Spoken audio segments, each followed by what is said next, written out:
And it's my pleasure to introduce Dr. Logan Franck.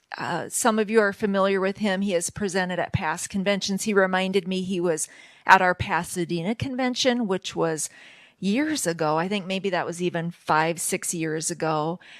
He has presented for us when we've had convention in Nebraska, and he always helps me out with my pharmacy technician students by doing a talk with them whenever they're on campus for a skill assessment. And I'll have Dr. Franck give you more of his background, but what I can tell you is he's a great guy. Welcoming Dr. Logan Franck. Thank you, Judy. Everybody can hear me okay? I think my mic's on. Okay. Awesome. Well, yes, thank you, Judy. I always enjoy coming to these conferences. I think it's fun to go different areas throughout the country. I think it's nice to speak with pharmacy technicians. I know who comes and who's available each and every year is always a little bit different, which I think is good because there's a lot of information out there. There's a lot to grow. And me being in Omaha, I just really love what pharmacy technicians can do. I see Becky is on. She's our technician within our PCMH clinic. So what I do, I'm a clinical pharmacist, but I also work for the College of Pharmacy in Omaha. So I teach kind of ambulatory care topics. My clinic site is in like a primary care clinic where I manage diabetes, hypertension, obesity, warfarin patients, things like that. And then we have technicians that are actually in these clinical settings or this clinic setting. And Becky, who's on, is that individual for our clinics. So she kind of helps pull patients in, can answer questions, can help us in INRs, things like that.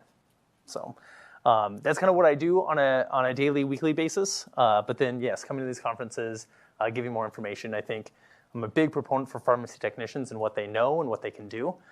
So it all starts here, where you can kind of learn about it and then see where in your practice site where you can implement things. So today, we're going to talk about understanding obesity. I will start by saying I love questions. So like, don't feel like you need to wait until the end of the presentation. Ask a question, interrupt me. I want to make sure everything's clear and that you take away what you can from this presentation. So obesity. I love that we had that over-the-counter conversation before. I love that she wrapped it into protein products. I actually just read an article the other week that like whey protein or protein supplements are actually on the decline of availability because of everybody that's using it and buying it because of the GLP-1 kind of craze that's going on right now. So within obesity, let's understand it, a little bit of background, and then jump into what your role can be in your clinical setting. So I just want to see if this works. I didn't actually check. Yeah. Okay, so objectives. First, let's describe the basic causes and health consequences of obesity. Got to understand that. And then go into kind of the common medications. And then the last part, what we feel like we deal with all the time is access. How are we going to access those medications? So first, defining obesity. We base it off of body mass index, or BMI. That calculation is there. We all love our math. So we got the weight in kilograms. It's not even in pounds. So weight in kilograms, and then we divide it by the height in meters squared. So again, meters, a lot of metrics in this system. When you do that calculation, you get these ranges. So you have a normal BMI range between 18.5 and 24.9. Anybody over 20 or 25 and above to around 30 is overweight, and then obese is everybody over 30 BMI. We've had to increase those classes to where we have class 1 at 30 to 35, 35 to 40 is class 2, and then morbid obesity is greater than 40. Sadly to say, like, this is kind of the trend that, or I'll get into it in a couple slides, but this is the trend. We've had to increase our categories because BMIs continue to go up nationwide. This is a really good table, I think, just to give you a perspective. It takes the math out of it so you can kind of find your weight or your patient's weight and height and kind of say, where are they at? This, I don't know if I can have there we go. Perfect. Love having a mouse. So this is your optimal. This is normal body weight by BMI index here. The yellow gets a little bit overweight, and then we start hitting this obese, and then morbid obesity, that 40 or greater area. So you can kind of run your area, a really quick table that I think is very, very useful to use. Next slide here is the trend. So I think this is probably the most prevalent and most useful graph. This comes from the CDC, just showing in the 1990s, the prevalence of obesity was pretty minor, right? We're only seeing maybe 10%, maybe 15% in some states, but not too much. Then over the 2000s and the 2010s, you can see how it's grown into this 30% of patients within the state have obesity. A lot of it is pulled down into the southern United States area. We'll kind of see that for a lot of health risks, but obesity is one of those major ones. Anybody have an idea of why this might be? Why has this trended so far, and why has obesity became so much more prevalent? Go ahead. Repackaged foods. Repackaged foods, yeah. Processed foods, yep. My overarching term I like to use for those is convenience foods, right? They're convenient, they're very easy to grab, they're very easy to eat, but because they're convenient, they have long stable shelf stableness. Therefore, there's a lot of carbohydrates, there's a lot of processing that increases that caloric intake. Any other thoughts? More fast food, same thing, kind of like convenience foods, just grabbing food, has a lot more calories in it. Yep. Decreased activity due to increase of electronics. Yeah, decreased activity. Yes, electronics is a huge portion of that. I say convenience foods, but also convenient lifestyle, right? We don't have to walk to the grocery store anymore. We have cars. We have Uber Eats that can bring us food, bring us that fast food instead of taking it, having to go get out of our house to go pick it up. So yes, our activity level has just decreased considerably. As we'll get to that, we'll kind of talk about why this is very important in obesity, that we have to kind of break that trend if we're going to reverse that obesity trend. So what is obesity? How do we develop it? I think this is the primary slide here, right? We have, at the core of it, we have increase in energy storage. So your energy intake is greater than your energy expenditure over time. When you go through the kind of line or the flow here, those fuel needs, those storage needs is kind of where it starts. So what are we putting in our body? But also thinking about the cultural area. So we're in Texas, a little bit different than Nebraska, where we have a little more southern comfort food. Yeah, that's great foods, but maybe we can't have that all the time. Maybe we have to limit how much we have, or cut back on some of the cornbread and have more greens. Those type of things are things that we need to think about culturally, depending on where we are in the country or where we are in the nation.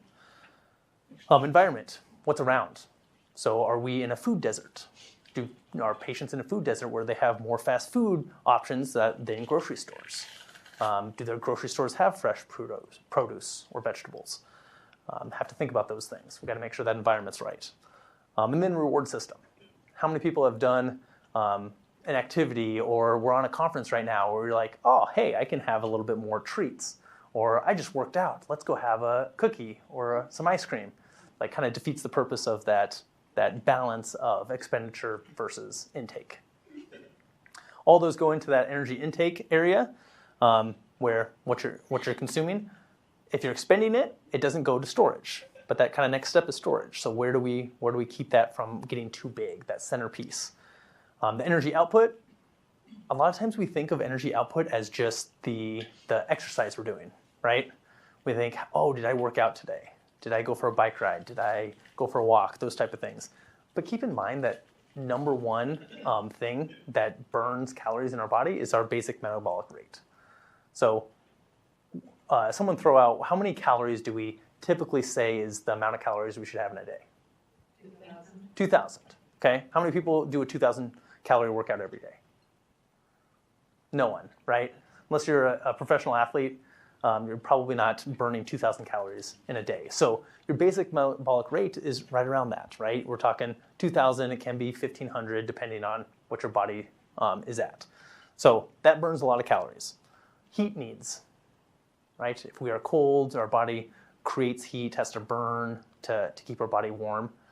Activities of daily life, so just being out and about. I like to say those that work in more of a pharmacy technician role, you guys are on your feet a lot more.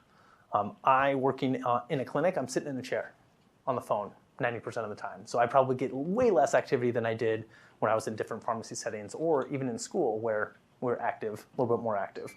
So that activities of daily living can change throughout the life as well.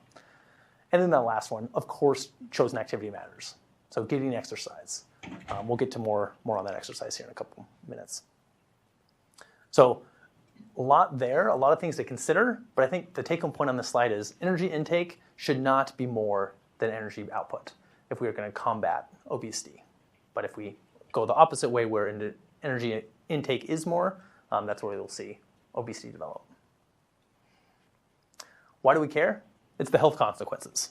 So a lot of things on the slide. It's not all of the potential health consequences, but it's a good list. I think the one that we think about very commonly is hypertension, diabetes, heart disease, right? Those kind of first ones up there. Those are the reasons we want to control it or minimize it. But things that we don't usually see is why. So let's say diabetes. We develop diabetes, type 2 specifically usually, because of the insulin resistance. We can get sleep apnea. So patients that are obese have trouble sleeping at night, have trouble breathing while they're sleeping at night. That can be helped by controlling their weight. Depression. Right? If we're obese, there's a lot of societal opinions on body shape and body size. I know it's kind of trending to where we're accepting of it a little bit more. I don't know if that's good or bad, right? It's still the health consequences, even though we might accept the weight issues or the weight changes of society, there's still health consequences that happen, whether we accept that stage or not. Osteoarthritis, everybody knows about all the orthopedic surgeries that are going on, where more weight, your joints stress more, get more pain, more injury in those joints, and then that osteoarthritis can develop into some more injuries. Infertility, and then cancers are a couple of the other ones. So a lot can happen there. So I always like to point out that obesity at its root is not we'll get into this in the insurance part, but obesity by itself is not a medical condition per, I don't know if it's FDA standards or per societal standards. It's more about the health consequences that can develop because of obesity. So what do we do about it? Yes, a lot of times we'll say just reduce weight. Reduce weight, the kind of number that we think about is reduce the weight by 5 to 10% in 6 months. That's kind of a good percent of weight loss. So a 200-pound person, that would be dropping 20 pounds in 6 months. Not overzealous. I think that's an attainable goal. But then the big part is maintaining that weight loss, not going back to old habits and then gaining that weight back. The other approach is the complication-centric approach. This is probably what we were targeting more often because we're thinking about those health consequences. So what things can we do to prevent these consequences from happening? Reduce those weight-related complications. Improve aspects of diabetes. So if you've seen patients that have obesity and they have lost 10%, 20%, a lot of times their medications, like their insulin doses and things, will go down because their body can process and can use that insulin better that their body produces. And what that means is that their body isn't having to produce as much insulin because the intake is not as much. So kind of trending that way. This has been a thing in the guideline for a long time. With hypertension, 1 milligram of mercury reduction for every 1 kilogram loss in weight. So we can get a huge reduction in blood pressure just based off of the kilograms or the weight that we lose. And at the end of the day, this is the complication-centric approach really revolves around improving complete health and quality of life with these patients.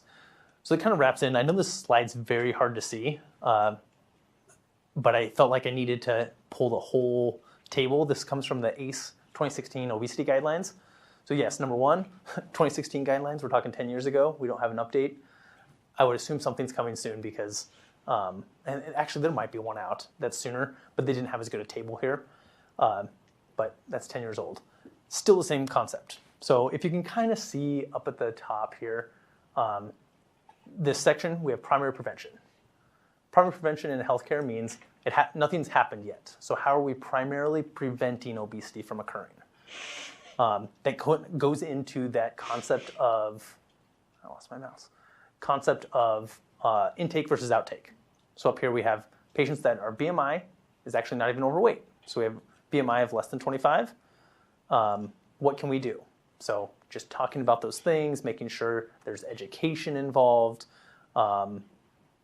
do annual BMI screenings, those type of things to just track it to see if we are making the right decisions. So that's primary prevention, mostly just education. Secondary prevention. This means, okay, we're overweight or maybe we're hitting that obese stage. So we have obesity, we have that overweightness. What are we going to do about it? We focus on weight loss, right? We try to reiterate and educate, try to prevent that weight gain from occurring. But then the tertiary is where that complications come in. So this is where you can see in this table, it's very big. A lot of different complications. These are a lot of the ones we had listed on that slide a couple slides ago.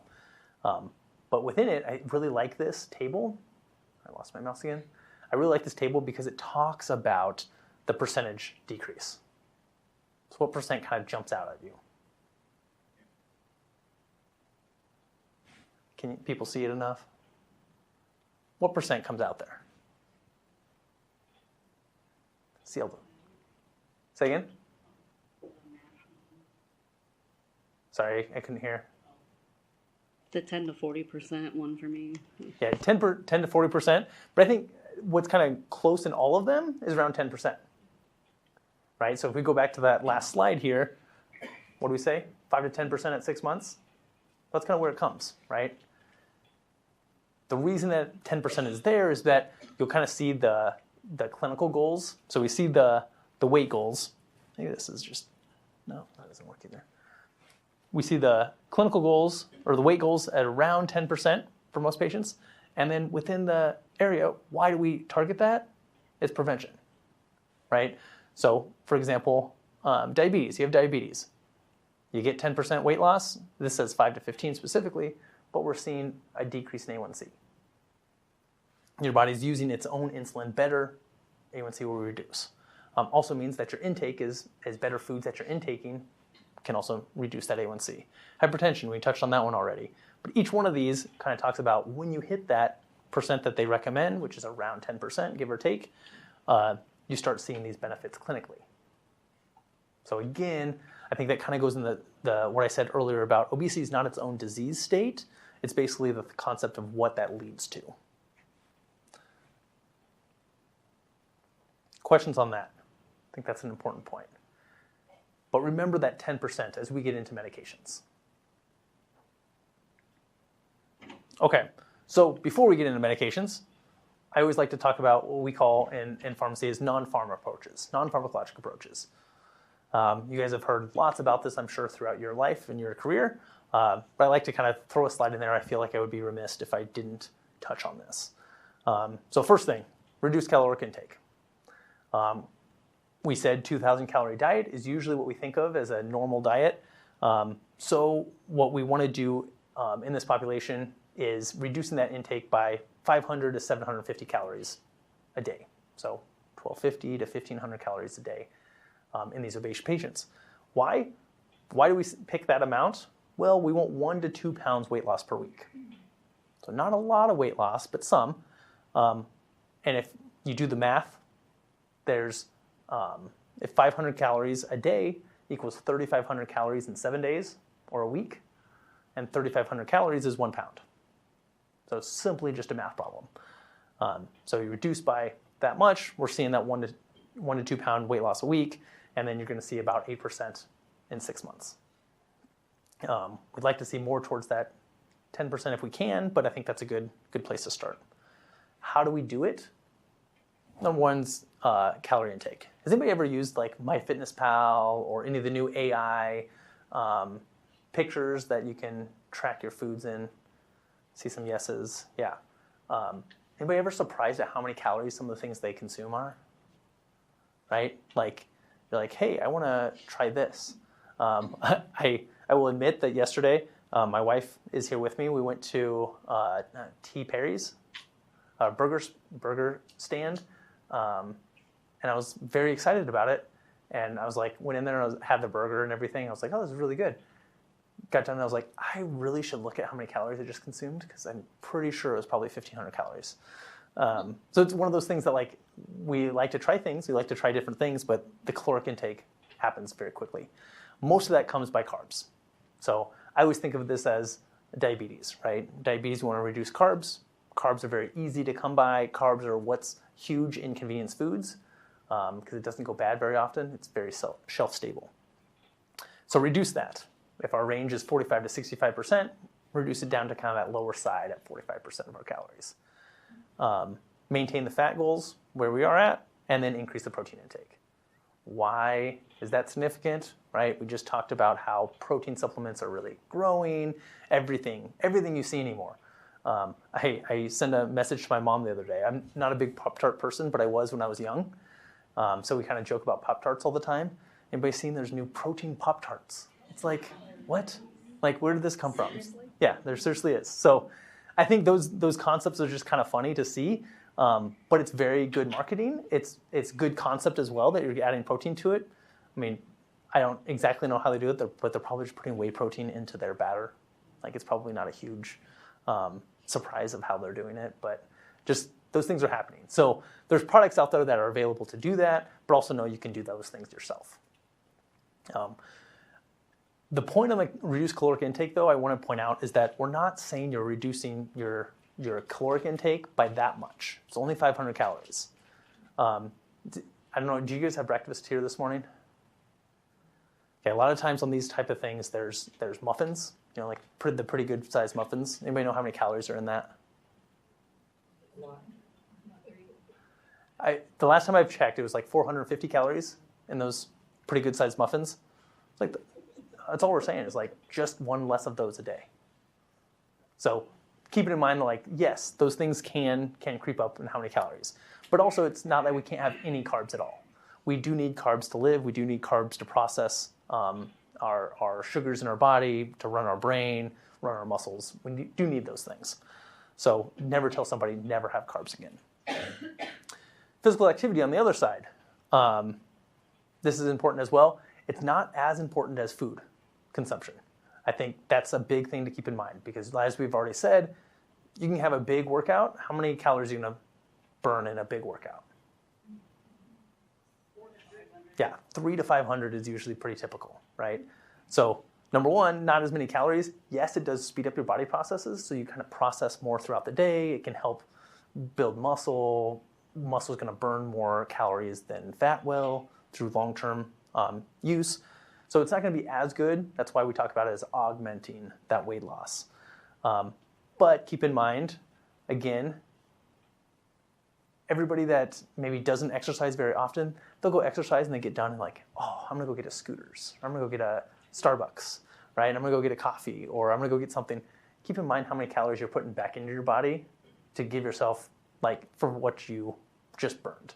I love using my watch where I can like watch and see how many calories I had, and then keeping in mind like putting that perspective in there, like that muffin.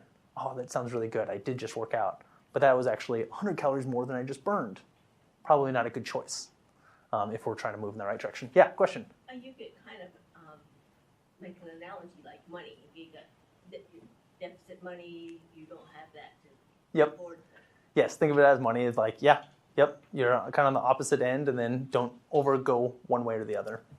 Yep, good analogy. So the recommendation for exercise is aerobic activity of 150 minutes or more a week. We usually break that down into at least 3 days a week. So 50 minutes, 3 days a week. That's the goal. But the important point with this is gradual intensity increase. So what do I mean by that? Well, we see a patient with obesity that's maybe been really sedentary lifestyle. We're going to say, hey, you need to go work out for 50 minutes today. No, right? We can't tell somebody that hasn't been working out or hasn't been exercising to go do 50 minutes. What are they going to feel like tomorrow morning if they do that? Hurting, right? Their knees are probably going to be hurting. As we talked about, the osteoarthritis, like those type of things will happen, and then they won't want to go back. So what do we start with? Small increments. Say, hey, why don't you go walk around the block today? Why don't you make these little steps to where you get yourself moving, you feel more comfortable with that exercise, and then we can kind of move forward from there. So this slide, very important. I could spend a whole lecture on this, and I think it's important to, but that's not why we're here. We're in pharmacy. Last one here, I guess, plate method, what a plate should look like. So I always ask, what's the biggest thing you notice, or what's the thing that sticks out to you the most on the plate? Vegetables, right? Vegetables, the color. We hear about this all the time when we went through school, when we talk to anybody. How many people do this?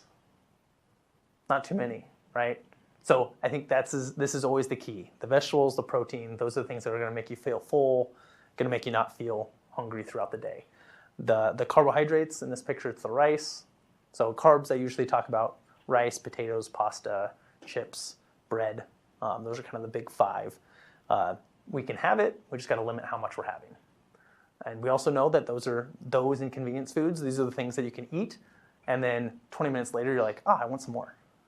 I want a little bit more, right? Because you don't get full, that you get the sugar rush and then kind of the decline. So sticking away from those if we can. And there's a lot of other things, like eating 3 meals a day is very important because that keeps that protein, that carb, or that protein and that vegetable coming in throughout the day. And portion sizes, I think, is another big thing to watch. Good things. Okay, enough on that. Let's get to meds. So pharmacotherapy. If we can't get that working, we like to go to pharmacotherapy. With obesity, the lifestyle changes is number one. But by the time they get to us at the pharmacy, we don't have a whole lot that we can do. We can ask them about some of the lifestyle changes. We can educate on that. But at the end of the day, they have some medications that we need to be taking care of and talking to them about. So the pharmacotherapy by the FDA is approved for anybody with a BMI over 30. So anybody that's considered obese. Or greater than 27 BMI with a comorbidity. So those are those hypertension, diabetes, those health consequences that we've already went through. These are the therapies that we're going to run through, so we'll just start on them right away. Orlistat. Has anybody seen this? Ali over the counter or Xenocol? Okay, what do you guys know about it? Poop. What? Poop. Poop, yes. So it's a gastrointestinal lipase inhibitor. A lot of words to say. It just prevents breakdown of fats. So if you have a high-fat meal, this is how it's taken. You take it with high-fat meal. It'll prevent that breakdown of those lipids or those fats. So you're not consuming or not digesting those calories to store as fat. What does it happen if you don't break it down and don't absorb it? You poop it out, right? You expel it. And everybody has had that experience where you have a high-fat meal that you're expelling. It's not very comfortable, right? So these are where a lot of those adverse effects, you can see at the bottom, that's where they come in. I always say, is the point of the drug the not absorbing, or is the point of the drug to make you feel bad when you have these meals? Give or take. So because of that, you can imagine patients don't take it very often. They don't like to take the medication. They don't feel good on it. So people might say their adverse effects are really what the point of the medication is. So it's kind of a deterrent. So because of that, it may not work super well. Dosing there, again, high-fat meals. You can omit it if you're not having a high-fat meal. And it's approved for up to 2 years of use, but I've never met a patient that's going to be on this for 2 years. How well does it work? Well, you can kind of see, right? What was the percent we wanted to remember? 10. So we see a good, right, 5 to 10%. We can see some weight loss with it. I think you'll see on a lot of these trends this kind of graph that shows got good weight loss up 32-ish weeks, and we stop the medication, and we start seeing some trends back up. Right, so we do gain the weight back. You'll see that trend with about any medication, that when we stop it, we start gaining the weight back. Most of the time, that is because the person has not changed their lifestyle habits. Right, they're not exercising. They're not watching what they're eating. They're just trying to put a Band-Aid on by a medication helping them. So no matter which therapy we choose, that's something we got to keep in mind, is that we need to use the medication to kind of jumpstart us into a better lifestyle. So all this to say, orlistat's an option. It can work. From my experience, people don't like it. So I usually try to stay away from this one. This is the only one that is available over the counter at this point, so there is an option there, but again, they probably won't use it for long-term efficacy. Next one here, phentermine and topiramate, leucemia. Anybody seen this in the pharmacy? See some yeses. So this is kind of an interesting one that came out a few years back. I think 2012 is when it was approved. So how it works, holistically, it's decreased appetite and increased satiety. How many people have dispensed leucemia? See some. How many have dispensed a prescription for phentermine and topiramate? See a little bit more, right? So that's kind of always the workaround. Why do we do that? Why do we dispense the two products separately? Cost, right? So leucemia is a brand name medication. Insurances don't cover it, again, because it's not a condition that we're treating. I say that in quotes because, again, insurances don't cover these medications or weight loss medications because they kind of view it right now as cosmetic. It's a cosmetic condition that can be changed. All of us in healthcare know that we understand that. It's kind of like we understand that, but also know that it's leading to so many other complications that it's kind of hard to say, why wouldn't you cover this to help those complications? Mechanism of action there for phentermine and topiramate, I just kind of put down the mechanisms separately, but at the end of the day, it tries to decrease the appetite, increase satiety. What does satiety mean? Mm-hmm. Feeling full. So that's kind of the key with weight loss is, again, it's not causing you to lose the weight, it's causing you to less consume. Doses listed there. Good dosing. It's approved for long-term use. You'll see this in a lot of these slides coming up, but you taper off the medication if you don't see 5% weight loss at 12 weeks.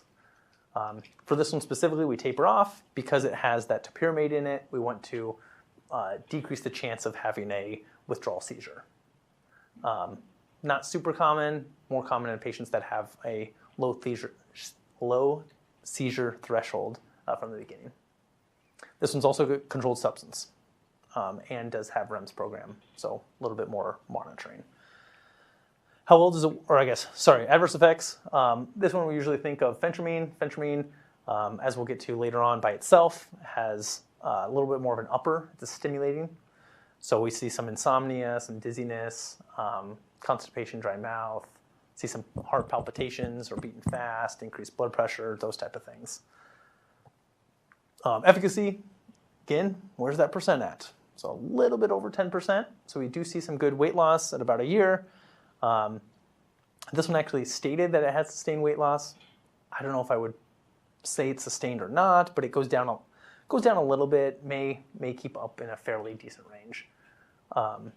So a good option, something that we probably don't use very often as the brand name, but is an option that's out there, right around that 10%.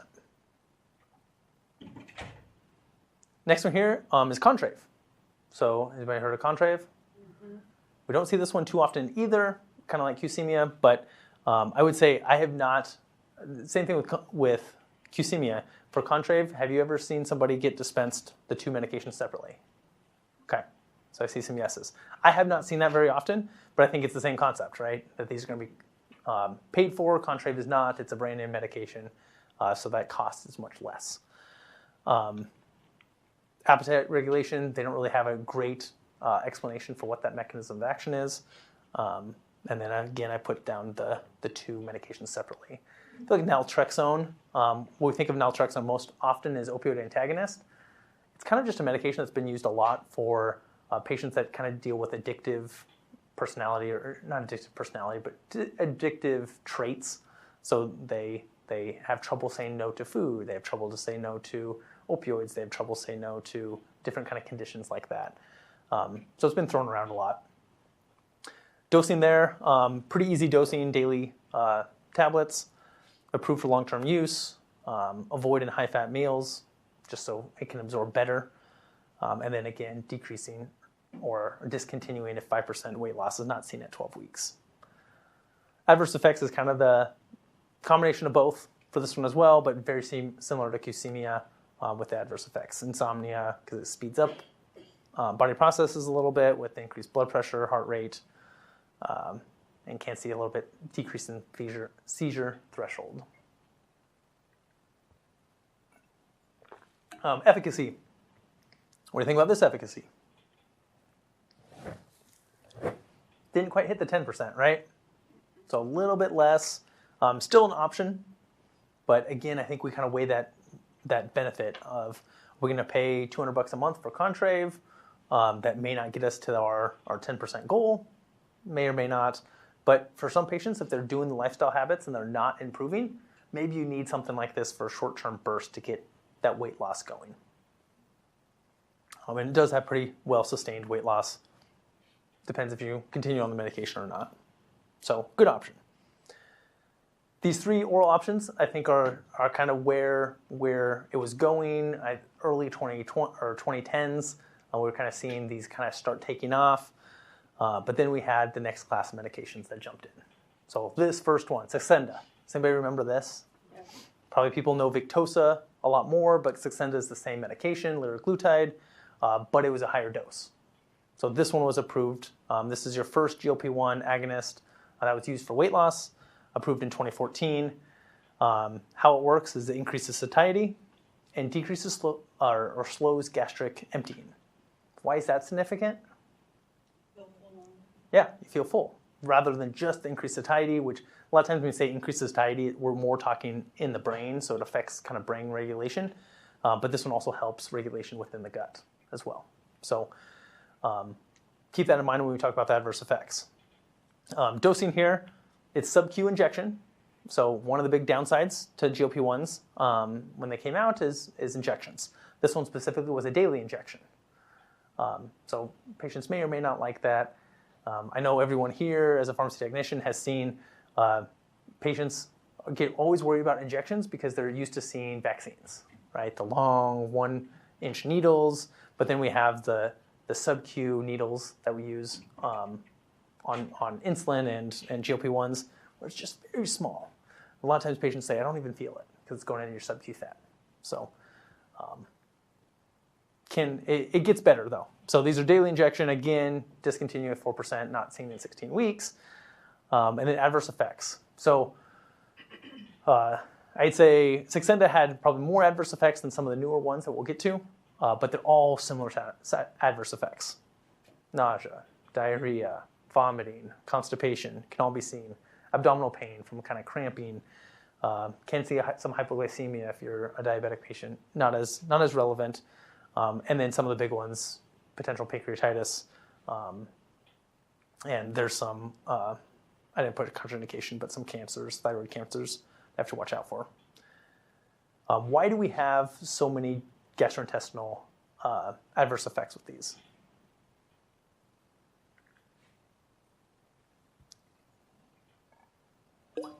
Look at the mechanism. Yeah, go ahead.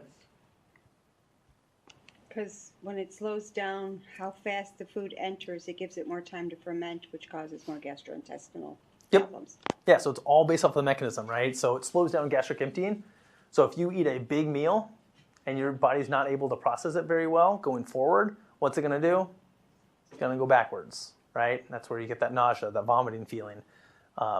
So that's really what it comes down to. So patients that are on these, as we'll get to more, but patients that are on GLP-1s, very big recommendations, right? Eat smaller, more frequent meals.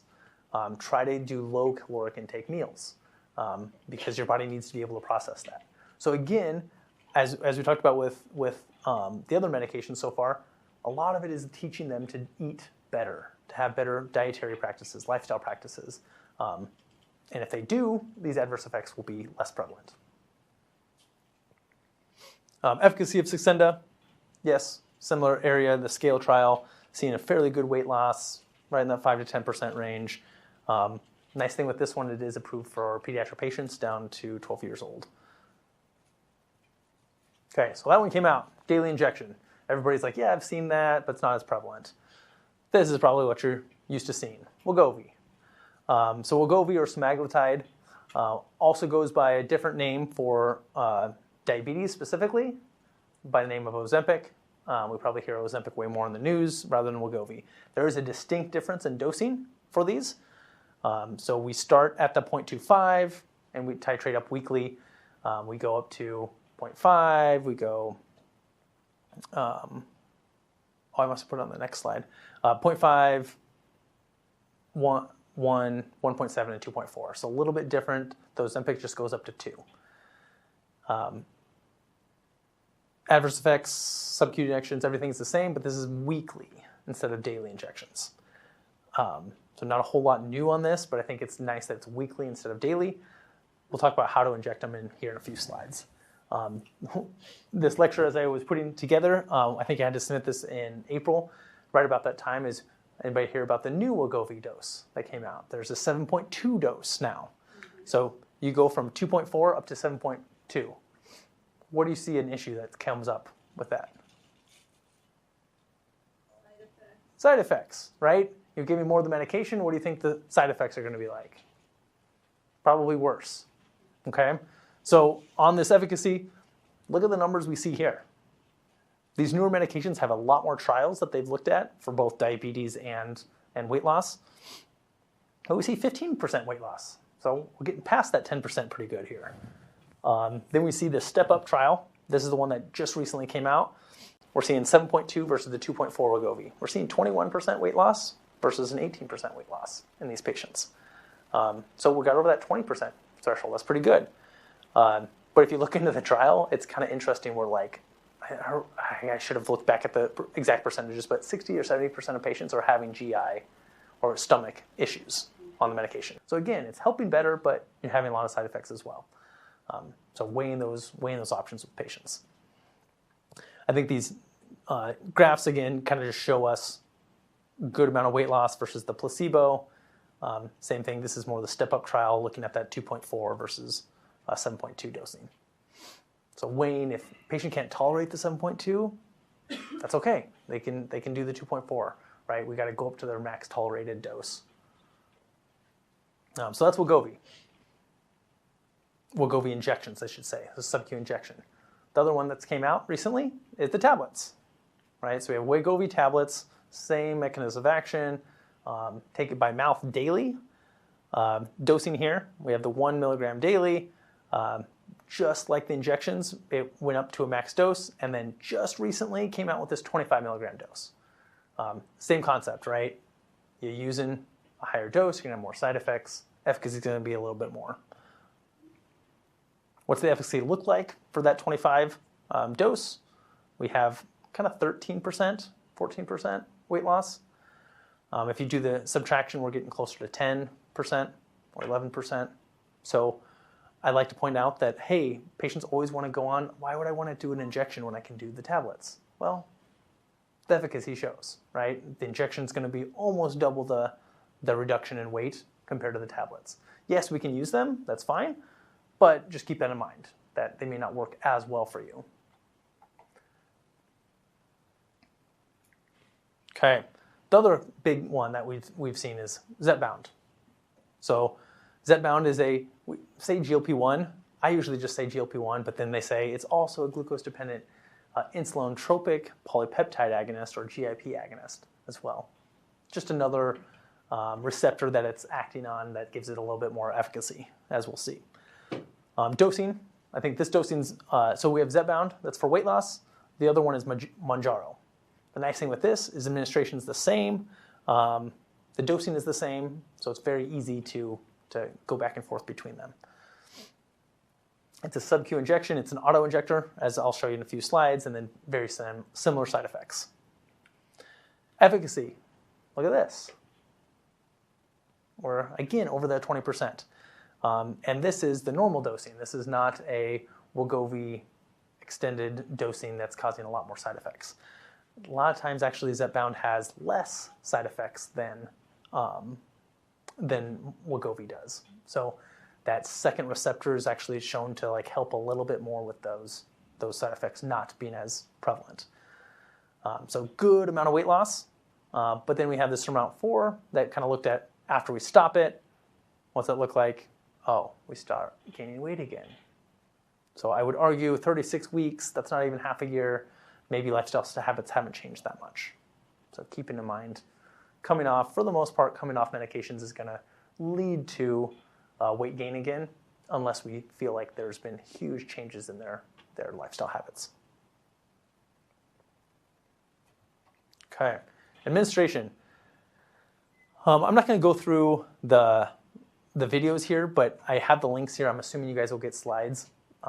These are just the websites. So administration, how do we give? We'll go, or Saxenda and Ozempic. It's just kind of a normal insulin pen. So we have a pen needle here. We put it on the cap. We dial up our amount. I should do it on this slide, sorry. We got the pen needle, put it on the top, dial up the amount to what we need, and inject it in the stomach. Wegovy, over here, are single-use pens. So the box will come with 4 of them. Very easy pens to use. All you do is take off the cap and push it on the skin. It'll self-inject it. It does not self-retract. It just self-injects when you pull it off. There'll be a shield that goes over the needle, and they can put it in their sharps container. So very easy to use. That's kind of what some of these obesity medications are doing well, is that they're making it easier for patients to administer the product, which creates a, I guess, better experience than having to see the needles. A third one here, tirzepatide, which is the same as tirzepatide or Zepbound or Mounjaro. It's an auto-injector. So very easy. You come with single-use pens. You take off the cap of the pen. You put it on the stomach, go from lock to unlock, and then push the button. It'll self-inject and self-retract for the patient. I have noticed, I used a lot of these with patients with diabetes. Trulicity is the same way to administer, and patients that are worried about doing injections had no issues with this, from my experience. So very easy to use. They're only doing it once a week. Now, I will say tirzepatide has came out with a new one. Those that are in outpatient pharmacies are probably starting to see it, but they call it a quick pen injection for Zepbound. It's cheaper. It's a multi-use pen, so it kind of goes back to kind of like how Saxenda is used. So gives them multiple doses in the pen. They can give it to get more injections in at a cheaper cost. Okay, so beyond GLP-1s. GLP-1s are kind of our heart of what we want to know for obesity. There are other medications that we'll go through fairly quickly here, but noradrenergic agents. So that just basically means it's stimulating the norepi and dopamine receptors in the body. How that works is it decreases hunger, increases satiety, but these receptors really lead to some adverse effects that we'll get to the next slide. These are only approved for up to 6 months. So things like phentermine. Phentermine is probably the one you see the most. These other couple ones listed here, I have never seen personally, but I know they're out there. But you really need to have, the reason it's only good for 6 months is tolerance develops. So this is really only used for a quick jump start. You need to have a cardiac evaluation to make sure some of the side effects don't bother you. So side effects there, increased blood pressure, dry mouth, agitation, insomnia, psychosis, those type of things can occur with this class of medications. You could probably say, why is it not as much of a deal with glycemia? Well, because you have that topiramate that kind of evens off some of those side effects. Efficacy is fairly good in that 3 to 6 month range as well for this, but again, it's short term, not something I like to start patients on very often. So that's probably the only other one that's generic. Right now, everything else is brand name. So a lot of times you'll also have patients grab OTC medications. So I think the last presenter probably touched on some of these, but reading through this list, kind of obscure medications, what do you think the root of them are? How do they work?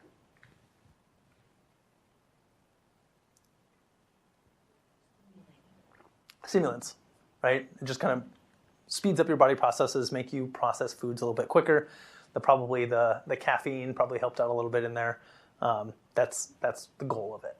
So again, consuming too much can have some good adverse effects with your heart, with your sleep, those type of things. So can they work? Yeah. I always argue with patients that, hey, they think this dietary supplement is natural. It's really no more natural than your prescription medication. So if you're going to pay $20 a week or $20 a month for a green tea extract or a caffeine pill or something like that, that may or may not be, as we already talked about, FDA approved or like FDA checked or US Pharmacopoeia checked medications, why don't we just get a prescription that we know what's in there, we know it works well. Just because these over-the-counters don't say they have side effects, the reason they don't have side effects is because there's been no studies to prove they have side effects. So I think pushing people away from the OTC alternatives to thinking about some prescription medications are probably best. Upcoming. So this is just an ever-changing field with obesity. A lot of medications in the pipework. I don't know if you guys have seen any of these come in lately. I think the big one through my pharmacist in Nebraska, we talked about the retatrutide. So this is what's a triple G agonist. So it's hitting the glucagon receptor as well as the GLP-1 and the GIP. This one actually, I didn't put it in the slide, but the study literally just came out, I think, last month. The results were available last month, but this study hasn't been published yet. But we're seeing upwards of 30% weight loss in this product. So why is that significant? Well, does anybody know about bariatric surgery? Yeah. What percent do we usually think of bariatric? I'm leading you, so that should help. Around 30%. So now it's the conversation of, okay, do we have a patient go through a bariatric surgery, or do we put them on long-term injectable therapy? There's going to be a lot of debate to that. And I think this could get to the point where, okay, so will insurance pays for bariatric surgery, will insurance pay for this medication that has similar outcomes? I think there's going to be a lot of questions with that coming up. Go ahead. Well, the problem with bariatric surgery is you lose all your stomach and your absorption of nutrition. I mean, so you become nutritionally deplete. Yep. So that's really Yes. not a good thing. I know, it's not a good thing. And I mean, patients you've seen that have gone through bariatric surgery, I wouldn't say there's a 100% success rate, right? There's a lot of patients that start consuming again and they get back they never change their lifestyle habits. So just eventually they gain the weight back. So I think there's a lot of conversation with obesity. I am optimistic that maybe these new therapies, I've been saying with GLP-1s that they're getting close to that bariatric weight loss, but now with one actually hitting it, I'm very interested to see if there's some change in insurance approvals for these. So I'm optimistic. Still might be 5-10 years down the road, but I'm optimistic that's going to happen. But yes, good list of medications that are being studied. It has some good dates to show that in the next 3 years we're going to have quite a bit coming. So what does it mean for you? As a pharmacy technician, what are you seeing every day? So take homes, as we said, they're all brand names right now. They're expensive. So what do we do about it? How do we gain access? Many insurances will decline because they are cosmetic products. Everybody's heard of the direct-to-consumer options. So I think this has been expanding and changing a lot for those that are in kind of community setting. So we have NovaCare right now for semaglutide or Wegovy that you can get tablets and injectables, but your prices are still pretty high, right? $150 to $450. It gives you, I always love the advertising. You guys will learn that like so much of consumerness is advertising. Like it's crazy to see it. But they'll advertise it as $150 a month. Well, that's for the starting dose. When you go up into the maintenance dose, you're talking $350 a month. So they lure you in. It's good marketing. It's a good way to make money, but can still be expensive. Lilly Direct does the same thing with tirzepatide or Zepbound. These numbers may have changed a little bit with some of the updates. Everybody heard of Trump RX, right? So what's Trump RX? It's basically the same thing as this. I think the only thing that might be different is that Trump RX is basically you can get a coupon card instead of getting it direct from the manufacturer. You can get it at a pharmacy. So there's really not a whole lot difference. I always kind of laugh because again, that's what Trump's doing. Trump is literally just marketing, and making it seem like they're doing big things, even though it's no different than what's going on right now. So May I ask a question? Trump RX, is it limited because a lot of the coupons, if they're on Medicaid, Medicare, TRICARE, any government insurance, you can't use it? Can you use the Trump Care? I don't believe so. I don't know if anybody in that setting, they're saying no. So no, I think that's the hard part too, is that Medicare and Medicaid, those are funded, which exclude you from any other coupon or opportunities. Good question. HIMSS is another one that I feel like is very similar, where HIMSS and Wegovy has been a back and forth, deciding what's going on. So a lot of targeting because people want these. They want the GLP-1s. They want to have the weight loss. But I think questioning what you get from different companies is important. So it's going to be ever-changing, but right now it's expensive. And the last part is compounded. So I'm sure everybody's heard of people saying, oh, I go to somewhere else, I'm getting compounded because it's individualized. They're giving individualized doses. That's why these compounding areas are available. What I mean by individualized is, let's say the Wegovy, 2.4 milligrams, now they're 7.2. Well, maybe it's like a patient wants 3 milligrams. So they go to a compounding pharmacy and they give them 3 milligrams of semaglutide instead. Is that going to, efficacy-wise, do a whole lot different? No, probably not, but usually we don't deal with these compounded pharmacies or compounded issues. The reason why it came up is because of the backlog. So everything was on back order. When things were on back order, it opened up other areas to be able to supply it, and it's taken a while to get away from that because everything's kind of been put in. HIMSS is one of those programs that does that, or did that, and then there's a little bit of pushback on some of those options. So the things I want to say about the compounded products, it's not FDA approved. They're not FDA approved doses. They're probably not FDA approved on how they're regulating the doses. I always say, I don't know how they come up, like if we're on back order of semaglutide, how is this compounded pharmacy getting semaglutide? It's a compound that's not freely available. It's still under patent.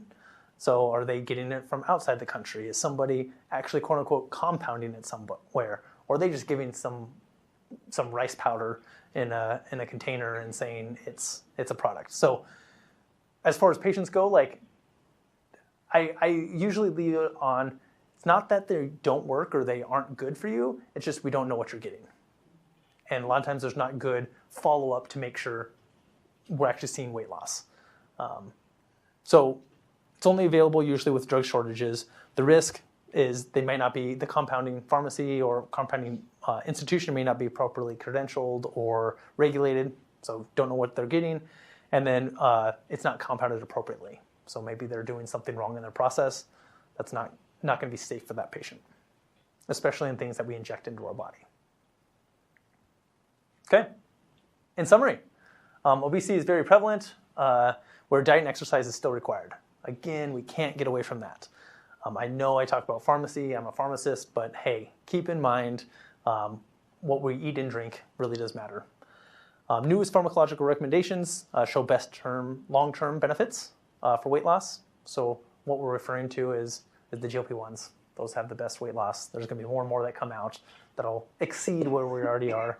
And then costs of the newest medications are sometimes hard to access.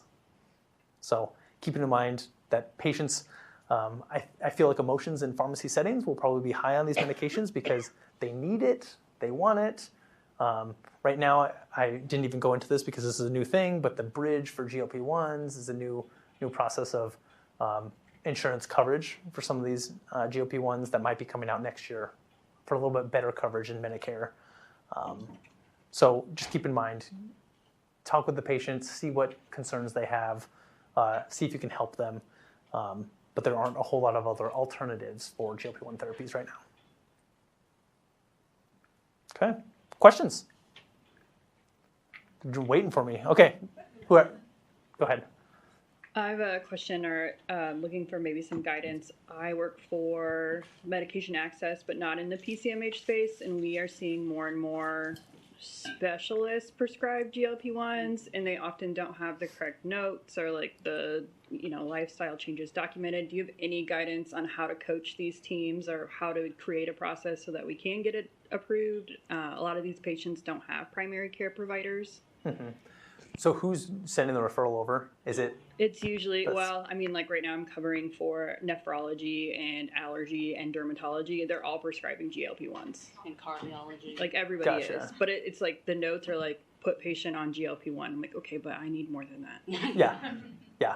So I think it's education. And I think, so being from Nebraska, I can say a little bit more personally is that like, talk to a pharmacist. Like, I think that's a really good opportunity. We have so many expert pharmacists that use GLP-1s that like they can go do, or you could do continuing education for those areas. For Nebraska medicine, is that you then? Yeah, feel free. Reach out to me. I would love to do it. I think I feel like we've had these requests for like the last 3 years that like, hey, come talk to us about GLP-1s and how they work in our settings. So yes, I'd be glad to help. Yeah, back. So then as the question comes up with the shortage in that of the compounds, when is that going to actually like crack the whip and stop the HIMSS and everything else? Because I know like Novo Nordisk went after HIMSS and everything for their lawsuit. I know for us in Colorado, we just started passing a law this year that was going after the compounded GLP-1s. But yet, I deal with it myself. I pay for it directly from Lilly at $400 a month. Yep. So I think that's the $1 million question, right? So HIMSS and Novo Nordisk has been the very interesting case where they worked together and then they said, we're not going to work together because I think marketing-wise they were selling their product instead of Novo Nordisk's. And then so they separated, they sued them, but then there's like, okay, we'll pull back our lawsuit, and now they have an agreement that they will sell it, but only their doses. So when is the crack the whip? When is that the compounding gonna change? Honestly, because the Pandora's box is already open, the issue or the way they're getting around it now is they're supplying personalized doses. So again, instead of doing the Wegovy 0.5 or 0.25, 0.5, 1, 1.7, 2.4, 7.2, they pick something in the middle. They're picking, I mean, I think you could probably almost pick the Wegovy 2 milligrams for weight loss, even though that's a diabetes dose because they don't have it available for weight loss. So that's how they're getting around it, and I don't know how that's going to change or if that's going to change very quickly. And now they threw in the Ozempic tablet as well, so that's come out and already dispensing that is crazy. Yeah, exactly. And I know the reason that Novo Nordisk did that big jump to try to get bigger percent in weight loss is to compete with Zepbound. The adverse effects is going to be a big issue with that process, but I think that really opens up some of that compounding as well. Is like you went from 2.4 to 7.2. We know there's going to be a lot of people that have issues with 7.2, so there's a lot of room in the middle there that people can say, I'm going to compound a more personalized dose so that you can tolerate it better. And in my opinion, there's some goodness to that, or there's some like traction in that process too. You could really get into it in the Zepbound. The trials for the Zepbound were actually 5 milligram, 10 milligram, 15 milligram, but it's approved for every 2.5 in the middle there. That probably targeted some of that compounding to ensure that compounding didn't happen for their product. Good questions though. Yeah, unfortunately it's going to be a long process. I think Novo Nordisk really shot themselves in the foot when they didn't have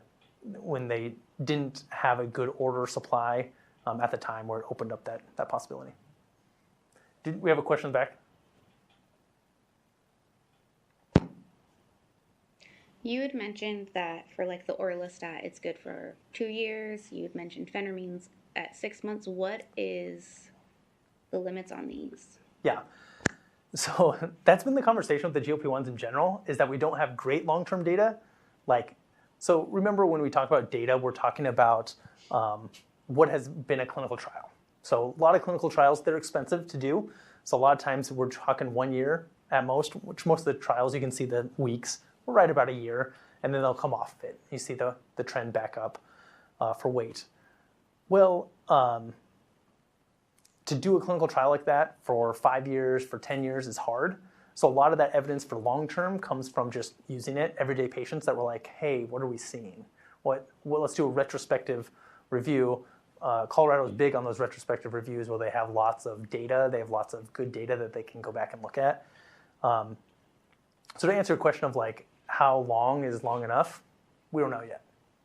There's been a lot of conversation of like, can we use Wegovy tablets for long-term maintenance instead of doing the injections long-term?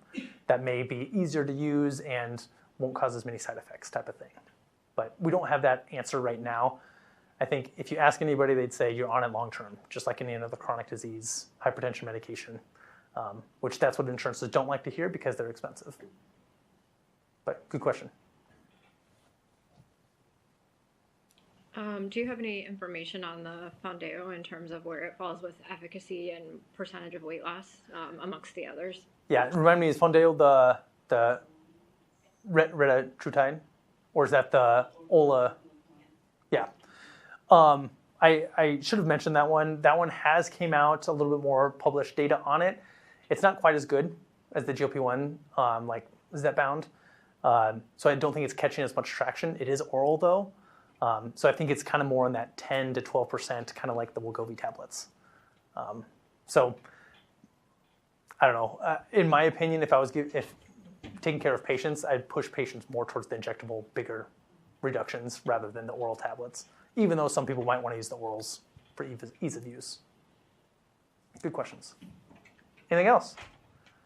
If you have more questions, there's my email. Write it down, send me an email. I'll check with onliners. Oh, yes. Quick. Sorry. Anybody online? Yeah. Would you ask the class?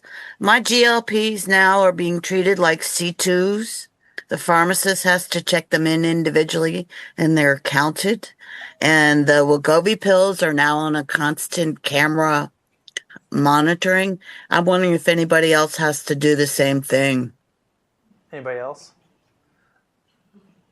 Not the monitoring, but yet though the special restrictions of we have ours in our cage with our C2s because of just the cost. We set a threshold of pretty much over $2,500. We put it in a cage. Okay, I just was wondering if the other people have. I don't know if it's people are fingering it or whatever, but it's like they're being treated just like their C2s. Yeah. Mazzy, were you going to say something about CVS? Yeah, CVS actually has been doing that across the board because of just the high cost of the items. They actually went through in each store and made sure cameras were installed to look at the Wegovy tablets, but they are not required to go in the safes for us, at least in Nebraska. But yeah, they're just keeping an eye on them because of the high cost. Yeah, that's very interesting. Understandable though, right? The high cost, and I mean, we've all heard the stories about somebody coming in and wanting opioids, holding up a pharmacy for opioids.